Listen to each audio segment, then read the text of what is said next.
오늘도 하나님께서 저와 여러분에게 주시는 말씀은 아모스 7장 1절 이하의 말씀을 통하여 심판의 환상을 보라 하신다는 말씀의 제목으로 하나님의 말씀이 선포될 때에 하나님의 목적 계획 뜻이 잘 들려져서 그 말씀에 순종할 때 주시는 참 복을 마음껏 누리시는 저와 여러분 되기를 주의 이름으로 축원합니다. 지난 시간에 향락에 빠진 도시, 그리고 또 죄악과 고집 이런 것들로 인해서 부가 축적됨으로 죄를 유발시키고 다 잘 산다고 다 죄 짓고 사는 건 아닙니다. 그렇지만은 물질이 풍부해지고 나면은요, 붙잡을 거 붙잡지 못하고 잘못된 것을 붙잡고 진짜 붙잡아야 될 것은 붙잡지 못하는 그런 오류에 빠지기가 쉽습니다.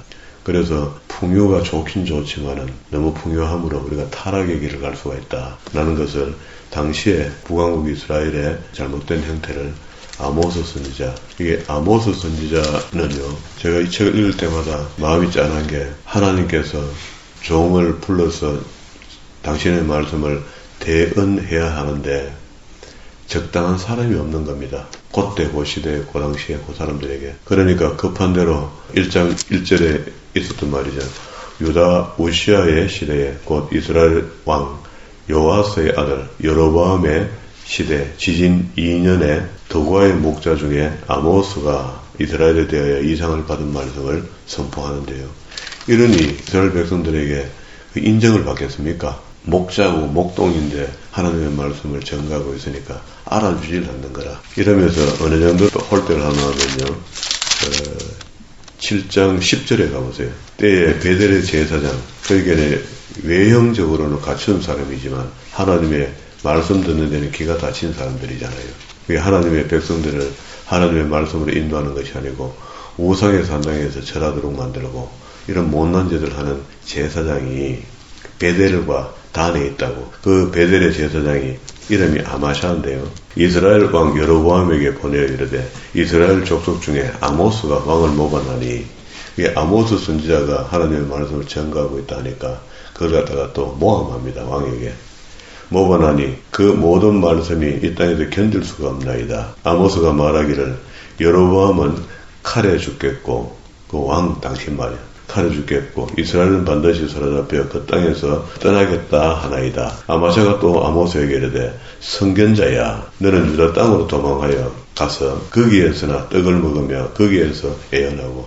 거기서 그냥 밥 좀 얻어먹고 애언하고, 애언한다는 말은 여기서는 하나님의 말씀을 대언하는 걸 애언한다 이렇게 표현하잖아요. 그러니까 하나님의 말씀은 미래에 대한 이야기를 지금 해주고 있거든요. 너희가 지금 이런 식으로 살면은 미래에 망한다, 내가 가만 안 둔다, 심판한다 하는 이야기를 애언한단 말이죠. 그렇다고 해서 미래를 점치는 것처럼 애언하는 그거 아닙니다. 성경에서 애언이라는 표현은 하나님의 말씀을 설명해 준다 그런 말입니다. 하나님의 뜻을 전한다 그런 말이죠. 그러니까 지금 새벽에 하나님의 말씀을 전하는 이게 애언이죠. 애언의 말씀이다. 다시 베델에서 애언하지 말라, 그래 하나님의 말씀을 전하지 말라 이런 말이죠. 이는 왕의 성소요 나라의 궁궐입니다. 아모스가 아마샤에게 대답하여 이르되 나는 선지자가 아니며 선지자의 아들도 아니라 나는 목자요 뽕나무를 재배하는 자로서 양떼를 따를 때에 여호와께서 나를 데려다가 여호와께서 내게 이르시기를 가서 내 백성 이스라엘에게 애언하라. 내가 시키는 말 네가 가서 해주라. 이 말씀을 전하라는 겁니다. 미래를 점쳐서 이야기하라는 게 아니고, 이제 너는 여호와의 말씀을 들을지어다. 내가 이르기를 이스라엘에 대하여 애언하지 말며 이삭의 집을 향하여 경고하지 말라 하므로 여호와께서 이와 같이 말씀하시기를 내 아내는 성읍 가운데서 창녀가 될 것이요. 누가? 제사장의 아내가 창녀가 된답니다. 벌도 이런 벌이 있습니다. 그죠? 내 자녀들을 칼에 엎드려지며 내 땅은 청량하여 나누어질 것이며 너는 더러운 땅에서 죽을 것이요 이스라엘은 반드시 사로잡혀 그 땅에서 떠나리라 하셨느니라. 이 말씀은 나중에 주전 722년에 그대로 이루어지죠. 열왕기 하서로 봤을 때는 17장 18장이 넘어오면서 북왕국이 완전히 멸망하거든요. 그게 소수가 남고 나머지는 다 잡혀갑니다. 그죠? 이런 일이 벌어지는데, 근데 문제는 아모스의 말이, 아모스 선지자가 목동이고 농부이기 때문에 못 믿겠다는 겁니다. 여기 자기 북왕국에서 베델이나 단에서 종교 활동을 하는 사람들이 전부 다 안 된다는 거예요. 이렇게 핍박을 받습니다. 그래도 하나님의 말씀이 증거되니까 다른 어떤 그 거짓 선지자들보다 훨씬 더 훌륭하죠. 하나님의 말씀을 있는 그대로 액면 그대로 전하잖아요. 전했는데 그때 그 당시에 사람들은 반드시 하나님께서 안 들을 줄 알고 아모스 입을 통해서 증거하라 했고, 그러나 기록을 남겼고 기록된 말씀이 오늘 오고 오는 우리 나에게 주시는 말씀이다, 이렇게 생각하면 좋겠죠. 그리고 난 뒤에 읽었던 본문의 말씀을 보면은요, 메뚜기 재앙을 주겠다는데 이거 요엘서에 나오는 재앙입니다. 이게 메뚜기 재앙은 우리는 별것 아닌 거 생각하잖아요. 한국은 메뚜기를 볶아 먹고 반찬해 먹고 이러니까 맛있게 생각하잖아요. 그런데 메뚜기가 한번 쓸고 지나가면은요, 지금도 아프리카에 한번 쓱 질고 나가면 그 해 농사 다 끝나버리거든요. 나무 껍질까지 다 빨갛게 다 벗겨먹는, 이게 진짜 현실이거든요. 그러면 재앙이죠. 그게 태풍이 왔다 가는 거나 똑같은 겁니다. 근데 이걸 한다 하니까 아모스가 농부니까 좀 잘 알겠습니까? 하나님 어째 좀 안 되겠습니까? 했더니 3절에 여호와께서 이에 대해 뜻을 돌이켰으므로 이것을 이루지 아니하리라, 여호와의 말씀이니라. 유보하겠다는 겁니다. 그리고 두 번째 재앙인데요, 또 환상을 보여주는데, 주 여호와께서 4절 또 내게 보이신 것이 이러하니라. 주 여호와께서 명령하여 불로 징벌하게 하시니 불이 큰 바다를 삼키고 육지까지 먹으려 하느니라. 우리는 살면서 경험하는 것들이 나이가 이만큼 되니까 불도 경험하게 되고 물도 경험하게 되었습니다. 성경에 기록된 대로 물은 온 세상을 다 잠식시킬 수 있고요. 이제 마지막에는 이제 두 번 다시는 물로는 하지 않겠다. 하나님께서 우리 인류에게 무지개로 언약을 하시면서 이제 다음번에 만약에 심판하게 되면 불로 하겠다는 겁니다. 불의 심판도 적지 않습니다. 만약에 불이 잡아먹으려면 순식간에 잡아먹을 수 있다는 것, 이번에 우리 한번 봤습니까? 불은 혼자서는 안 되는데 불을 일으키는 바람이 있죠. 그 바람이 부니까 회오리 바람을 치고 이상한 현상이 일어나서 주변에 사람을 가다 뿌리고 말이야. 또 지옥을 만들고 그렇게 했다. 이번에도 다 봤다, 그죠? 이에 내가 이르되 주 여호와여 청컨대 그치소서, 야곱이 미약하지 않습니까? 이렇게 아모스가 또 하나님께 기도합니다. 주 여호와께서 이에 대하여 뜻을 돌이키사 주 여호와께서 이르시되 이것도 이루지 않느니라. 왜 이루지 않는다? 그 이스라엘이 이뻐서 아닙니다. 아모스 선지자의 말이 그 경험자잖아요. 목동이고 농사 짓는 사람인데 그런 자연 환경들에 어려움이 오면 얼마나 힘든 걸 본인이 너무 잘 아니까 하나님께서 봐주는 것 같아요. 7절에 다림줄 환상인데요. 이거는 이제 이스라엘 백성들을 하나님께서 공과 의로 심판하겠다는 겁니다. 정도, 다림줄은 한번 꺼지면 좌와 우가 갈라지잖아요.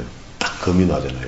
그런 걸 이야기합니다. 또 내게 보이신 것이 이러하니라. 다림줄을 가지고 산 담 곁에 주께서 손에 다림줄을 잡고 서셨더니 내가 다림줄을 내 백성 이스라엘의 가운데 두고 다시는 용서하지 않겠다. 이편 저편, 우리가 이 편에 설 것인가 저편에 설 것인가, 이건 반드시 분명히 언제든지 하나님 묻습니다. 너 이럴래 저럴래, 이럴래 저럴래 속에 어느 게 하나님의 뜻인지 알고 있어야 돼요. 어리부리하여 있다가 누구 하면 따라가야지 하고 있다가는 실수합니다.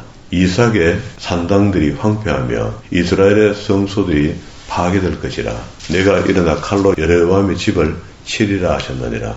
하나님의 심판이 결국 공과 의로 임하겠다. 살 사람은 산다는 겁니다. 죽을 사람은 죽게 돼 있고, 그러면 죽을 짓을 하는 사람은 죽게 되고 살 짓을 하는 사람은 살게 된다.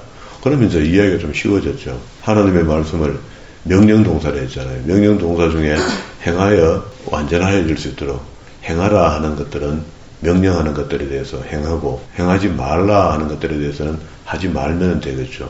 원론적으로는 이렇습니다. 그러면서 내부 속으로 들어가면은 해야 될 일과 하지 못할 일과 우리가 어떻게 생각해야 되며 마음으로도 범죄하지 않아야 된다. 이게 이제 신약에 와서는 영적까지도 다 예수님께서 우리에게 가르쳐 준 거잖아요. 마음도 조심해라. 생각도 조심해라. 사람에게 눈 청소하면서 입으로 말하면서 마음으로 생각하면서 온갖 것을 죄를 다 질 수도 있다. 그러나 죄 안 짓고 살 수도 있다. 라고 가르쳐 준 겁니다. 영적이라는 것은 그걸 영적이라는 거거든요. 마귀는 우리 속에 보이지 않게 돌아갔고 계속 거짓말을 입에 넣어주는데 우리는 속고 계속 거짓말을 하고, 그리고 또 성령께서 우리에게 오셔서 하시고 싶은 말씀하시면 입을 다물고 듣도 안 하고 보도 안 하고 취급도 안 해버리고, 이렇게 하면 그 비영적인 사람이잖아. 귀신만 쫓아가는 사람이잖아. 그리고 아까 읽었던 대로 10절과 17절에 있는 말씀은 이런 하나님의 말씀을 정직하게 전하는 순수한 아모스 선지자를 핍박합니다. 종교 기득권자들이. 그래도 아모스는 하나님의 말씀을 계속 전하는데요. 8장 1절로 왔습니다. 주 여호와께서 내게 이와 같이 보이셨느니라. 뭘 보여주는데 여름 과실을 보여줬습니다. 한강줄을 보여주면서 그 환상을 보여주는데 그 환상의 목적은 백성을 꼭 심판하겠다는 겁니다. 그가 말씀하시기를 아모스야 내가 무엇을 보느냐 내가 이르되 여름 과일 한강줄을 보나이다 하며 여호와께서 내게 이르시되 내 백성 이스라엘의 끝이 이르렀은즉 내가 다시는 그를 용서하지 않겠다. 앞에 여러 번 시도하다가 아모스의 간청에 의해서 중단됐죠. 그래야 안 된다 이거. 야들 놔두면 안 된다. 니한테 하는 거 봤지? 그날의 궁전의 노래가 애곡으로 변하며 하나님이 심판하셨대. 것이며 곳곳에 시체가 많아서 사람이 잠잠히 그 시체들을 내어버리리라. 주 여호와의 말씀이니라. 그러면서 이 여름 과실 환상으로 보여주는 심판은 이런 내용을 품고 있습니다. 첫 번째, 가난한 자를 삼키며 땅에 힘없는 자를 망하게 하는 자들아 이 말을 들으라. 그게 심판받을 만한 사람이 오늘 우리는 이걸 읽으면 나는 심판받을 사람이 아니라고 읽으면 곤란합니다. 나도 심판을 받을 수 있는 사람이다. 있는데 난 지금 다행히 그나마 하나님의 긍휼과 은혜로 성경 보고 새벽에 예배하고 있다. 이렇게 생각하면 되겠죠. 가난한 자를 삼키며 땅에 힘없는 자를 망하게 하는 자. 우리는 남을 삼키게 한 적도 없지만은 힘없는 자를 망하게 하는 그런 짓도 안 했는 것 같은데 들어는 한 것 같죠. 나보다 더 약한 사람을 만날 때 내가 뻑지르기도 하고 있는 척도 하고 아는 척도 했죠. 고래 맞춰보면은 맞습니다. 그죠? 그리고 또 두 번째 하나님의 감정이 이렇습니다. 너그 말이야. 월삭이 언제 지나가서 우리가 곡식을 팔아먹으며 안식일이 언제 지나가서 우리가 밀을 낼고 낸다는 말은 판다는 말이죠. 시장에 낸다 이런 말이니까. 그러면은 내 먹고 내 사는 문제 때문에 내가 코가 빠져 있는 겁니다. 아이고 주일 뭐지 이렇게 자주 오노. 종교 행사는 왜 이래 많노. 뭐 교회는 목사는 맨날 오락하노. 그러면서 내 먹고 내 장사할 거 내 단둘이 하느라고 정신이 없습니다. 세 번째는 그런데 그 장사는 똑바로 하는가. 에바는 작게 하고 에바는 우리가 하는 이야기는 말통입니다. 말통. 중건 말통 있잖아요. 옛날에 우리 쓴 거. 에바는 작게 하고 세겔은 크게 하여 거짓적으로 속이며 이게 율법에 거짓적으로 쓰지 말아야 했거든요. 네 번째, 은으로 힘없는 자를 사며 신한클레로 가난한 자를 사며 이게 사람을 돈 주고 노예로 팔고 사고 했다. 이거 하나님이 아주 싫어하는 겁니다. 그죠? 신한켈레를 가난한 자를 사며 찌꺼기 밀을 팔자 하는 이게 먹도 못하는 걸 팔아먹고 말이야. 여호와께서 야곱의 영광을 두고 맹세하시되 내가 그들의 모든 행위를 절대로 잊지 아니하리라 하셨느니라. 이게 지금도 여전히 우리 인생 속에서 한 틈을 우리가 살잖아요. 한 세대를 사는 동안에 오늘 잘했고 뭐했고 이것도 중요합니다. 중요하지만 한 틈을 전체를 다 본단 말이야. 마지막 백보자 심판 앞에 갔을 때 전부 다를 보지 어떻게 부분만 보고 잘한 거 잘했다 하고 등 두드려주고 이러겠습니까? 총계를 나와보면 한다. 잘한 것, 못한 것. 그러면 평균적으로 봤을 때 잘한 양이 많으냐, 못한 양이 많으냐. 답 나왔죠. 우리가 어떻게 살고 있습니까, 지금? 이로 말미암아 땅이 떨지 않겠으며 땅이 뜬다는 것은 지진이 일어난단 말입니다. 그러면 조금 전에 앞에 물과 불과 지진 이렇게 이야기하면은요. 저는 성경에 이런 게 눈에 보여요. 요한계시록 11장 15절에 보면은 하나님의 명령대로 마지막 7번째 나팔이 불려지면은 이 인류가 다 끝이 나거든요. 우리는 이 나라를 향해 지금 가고 있습니다. 그래서 요한계시록을 보는 눈은 11장 15절에서 멎어야 됩니다. 뒤에 거는 소용없거든요. 하나님은 우리에게 알게 하셨지만 뒤에 거는 자동적으로 우리의 삶의 값이 정해져서 갈 곳으로 간단 말이에요. 마지막 7번째 나팔을 부는 날 고린도전서 15장 그 경험한 내용들이 그대로 열거됐고 그게 우리의 휴거거든요. 그러면 그 우리의 휴거는 계시록에 기록된 게 아니고 거기다 기록되어 있다고. 그래서 반복되지 않도록 요한은 그걸 간결하게 적은 겁니다. 그래서 마지막 7번째 나팔이 불려지는 날에 모든 인류가 이제 갈 곳으로 다 가고 신문받을 날 신문받고 정리가 되었습니다. 정리가 되었는데 그때 한 부분에 하늘의 장면을 열어주는데 16절부터 11장 16절부터는 24장로가 하나님을 경배하는 장면을 한 현상을 한 커트를 보여주고요. 그리고 19절에 보면은요.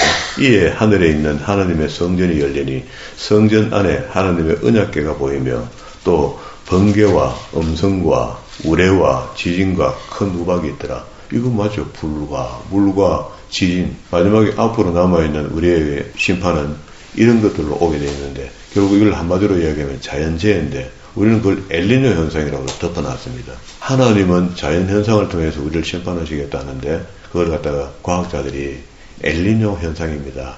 낫다가 덜하다가 낫다가 덜하다가 지금 우리가 이산화탄소를 좀 덜 내면 되겠습니다.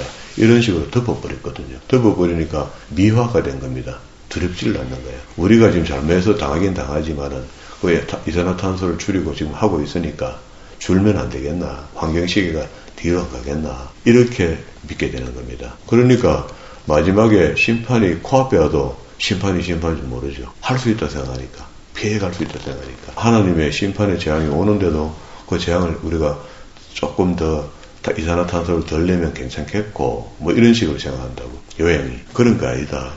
다시 본문으로 돌아왔습니다.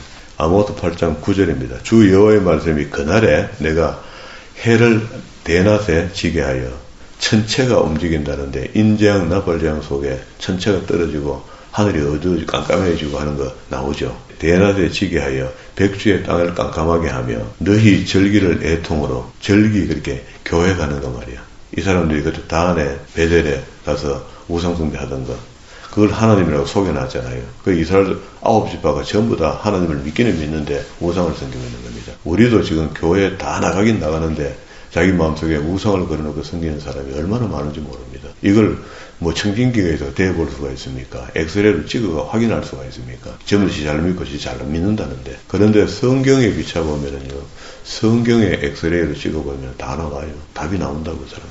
너희 절기를 애통으로, 너희 모든 노래를 애곡으로 변하게 하며, 모든 사람에게 굵은 배로 허리를 동이게 하며, 모든 머리를 대머리가 되게 하며, 독자의 죽음으로 말미암아 애통하듯. 그게 10번째 재앙의 마지막 독자의 죽음이 있었잖아요. 그렇게 온 애굽이 애국하는 걸 봤지 않습니까?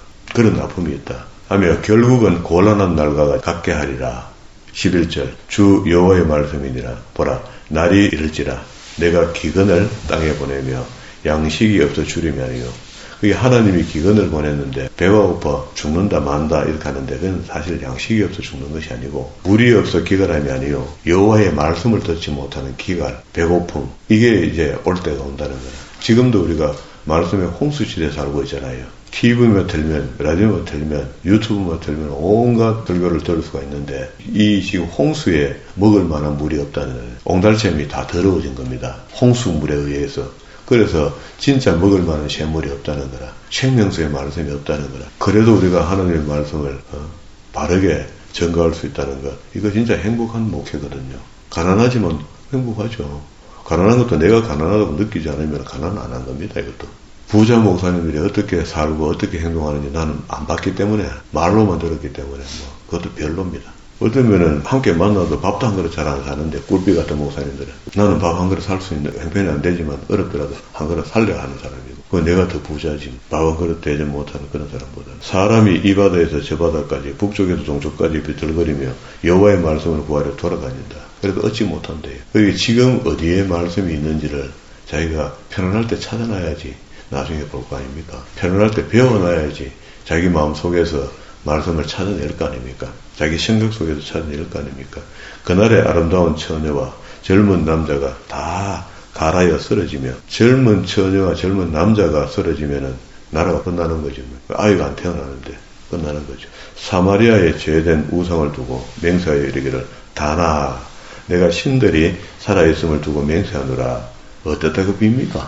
이 당시에는 북왕국에 있던 사람들이 모두 예루살렘에 올라와야 되거든요. 그래서 가짜 우상을 만들어 거기다가 하나님이라 했다는 거예요. 맹세하노라 하거나 부엘세바가 위하는 것이 살아있음을 두고 맹세하노라 하는 사람들은 엎드려지고 다 일어나지 못한다. 거짓 당안에다가 그걸 하나님이라고 철저하게 믿고 거기다가 예물을 갖다 바치는 그런 사람들. 그리고 이제 9장으로 넘어왔습니다. 9장으로 넘어 내가 또 보니 주께서 제단 곁에 서서 이르되 기둥 머리를 쳐서 문지방을 움직이게 하시며 그것을 부서져 머리에 떨어지게 우르르 떨어지게 하라. 내가 그 남은 자를 칼로 죽이리라. 그래 앞에 심판으로 이래저래 죽고 남아있는 사람 일부가 있다면 그것도 죽이겠다. 그게 그때 되면 어떻게 하는 거야? 전부 다 성전에 피한다는 거야. 살라고. 그 종교의식은 있기 때문에 심판이 오면은요 지진이 일어나고 하늘이 어두워지고 이런 일이 벌어지면은 그러면 성전은 그나마 그게 아지트처럼 될까? 성전의 문지방을 흔들어가 다 무너뜨리게 만들겠다. 그 숨어있는 사람들 머리 위에 떨어지도록 만들겠다. 그러면 볼장 다 본 거죠. 우리는 거기가 보루로 생각하는데 그게 보루가 아니다. 진정한 보루는 그런 게 아니다. 남은 자를 칼로 죽이려니 거기서 또 머리에 둘이 맞고 안 죽은 사람은 밖으로 튀어나올 거 아니냐 말이야. 튀어나오면 또 칼로 죽인다. 한 사람도 도망하지 못하면 그 중에 한 사람도 피하지 못하리라. 악착같이. 그리고 그들이 하나님의 감정을 보세요. 그게 만약에 그 인간들이 말이야, 그 죄인들 말이야, 소홀에 숨으면 무지개 속에 들어가면 내 무지개에서 끄집어내겠다는 거야. 심판 안 받고 무지개 속에 내려가면 안 돼. 이리 와. 그들을 파고 소홀로 들어갈지라도 내 손이 거기에서 붙잡아 내릴 것이요. 하늘로 올라갈지라도 내가 거기에서 붙잡아 내리리라. 갈멜산 꼭대기에 숨을지라도 내가 거기에서 찾아낼 것이요. 갈멜산 하는 의미는 엘리사가 갈멜산을 중심으로 활동을 했기 때문에 유대인들에게 이거 굉장히 의식이 있는 곳입니다. 그게 이제 피할 수 있는 곳이 갈멜산에는 엘리사가 거기서 동굴에서 숨어 있었고 이런 것도 있기 때문에 피할 곳이 있다 생각하거든요. 바다 밑에 숨을지라도 내가 거기서 요새는 잠수함 만들어가 푹 들어가면 안 되겠나. 핵 잠수함은 몇 달씩 있는다 하니까 바닷물 속에서 4절에 그 원수 앞에 사로잡혀 갈지라도 내가 거기에 칼을 명령하여 칼이 따라간다. 죽게 할 것이라. 내가 그에게 주목하여 화를 내리고 복을 내리지 아니하리라 하십니다. 그러니까 하나님께서 손을 대면 이렇게 된다. 주 만군의 여호와는 땅을 만져 높게 하사 거기 거주하시는 자를 애통하게 하시며 6절에 그의 궁전을 하늘에 세우시며 그 궁창을 기초의 땅에 두시며 바닷물을 불러 지면에 쏟으시는 이니 그 이름은 여호와라. 7절 여호와의 말씀이니라. 이스라엘의 자손들아 너희는 내게 구스 족속같이 아니하냐. 내가 이스라엘을 애굽 땅에서 블레셋 사람의 갑돌에서 아람 사람을 기르에서 올라오게 하지 아니하였느냐. 도와줬단 말이죠. 이끌었단 말이죠. 보라 주 여호와의 눈이 범죄한 나라를 주목하노라. 내가 그것을 지면에서 멸하리라. 지금은 국가를 이야기하고 있지만 결국 이 하나님의 예리한 눈이 우리 개인을 다 지켜보고 있죠. 그러나 야곱의 집은 온전히 멸하지는 않겠다. 요게 하나님의 긍휼입니다. 심판 중에도 일부는 남게 되는데 긍휼이 여김, 그 잘나서 남는 게 아니고 긍휼이 여김을 받는 사람이 있다. 보라 내가 명하여 이스라엘 족속을 만국 중에서 체질하기로 체질한 것 같이 이렇게 친단 말이에요. 이렇게 친단 말이에요. 그 한 알갱이도 땅에 떨어지지 아니하리라. 실수는 없다. 그게 알곡이 떨어지는 법은 없다. 쭉중이가 날아가면 날아가지. 내 백성 중에서 말하기를 화가 우리에게 미치지 아니하며 이러지 아니하리라 하는 모든 죄인은 칼로 죽으리라. 그게 화가 임한다라고 믿고 나를 고쳐나가야 되죠. 우리가 잘못했으니까 하나님이 나를 심판하신다. 이렇게 이야기하는 거죠. 그리고 11절부터 마지막 절까지는요. 결국 하이욤 하나님이 원하시는 때 원하시는 사람들은 구원받는단 말이에요. 축복도 하겠다는 거예요. 남겨온 사람들에게.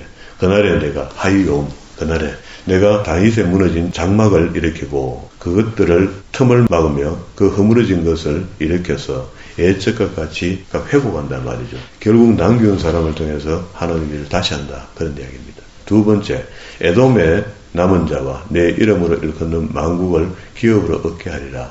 이 일을 행하시는 여호와의 말씀이라. 세 번째, 13절 중간에 그때에 파종하는 자가 곡식 추수하는 자들 뒤를 따르며 이 말은 계속해서 농사를 지을 수 있는 환경이 만들어진다. 그리고 또 추수하는 자가 뒤를 이으며 포도를 바르는 자가 씨를 뿌리는 자 뒤를 이으며 연이어 계속해서 우리가 이제 보리를 빼고 나면은 모내기 하잖아요. 그런 식으로 연속해서 단홍을 할 수 있도록 이래 되면 이제 이게 복인 거죠. 산들은 단 포도주를 흘리며 작은 산들은 녹으리라. 내가 네 번째 내 백성 이스라엘을 사로잡힌 것들을 돌이키려니 그들이 황폐한 성읍을 건축하여 거주하며 하나님의 허락하면은 무너진 담도 세워진다. 포도원들을 가꾸며 그 포도들을 마시며 가원들을 만들고 그 열매를 먹으리라. 다섯 번째 15절 중간에 그들이 내가 준 땅에도 다시 뽑히지 않으리라.